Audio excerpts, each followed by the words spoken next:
daw po yung tinagal niyo. Talaga? Tagal naman. Baka sa show yun, ha? Baka sa show yun, di ba? Talaga? Ano sa source yun eh?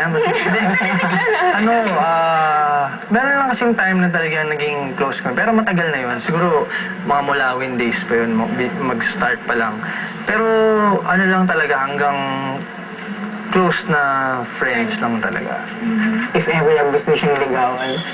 Oo, lahat naman posible eh. Pero ngayon, siguro, syempre, alam naman natin na busy siya, tsaka, syempre may kanya-kanya ng love life. Ayoko naman manggulo. Pero, ayoko rin magsalita ng tapos dahil, alam mo na, kahit ano naman pwede mangyari hanggat hindi pa kinakasal, di ba? Narinig po namin na sinabi po ng mga fans niyo, gusto po daw nila si Miss Angel para sa inyo. Ano po yung masasabi niyo tungkol dun? Siguro, napansin lang nila na na-develop na yung Bagay. chemistry namin. O yun, bagay din.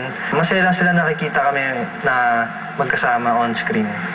Kaya Dennis, ano pong ginagamit ng magic sa mga girls? Bakit po masyado kayong malapitin ng girls? Masyado ba?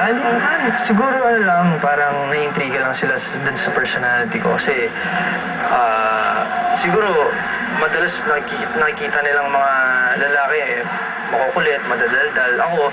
Ako yung parang kabaliktaran nun. So, nakakita sila ng iba, so sa tingin nila parang gusto nila malaman yung mystery behind nung personality ko. Kaya baka lang ganun. Hi, Kuya Benny! Oy, ano yan? ba kayo? Gulat. Kuya, papasulat lang namin. Scrapbook, message ko para sa inyo. Yes! Ito yung Father's Day special. Father's Day. At Okay. syempre, your slot is Wow, here. slot. Yan.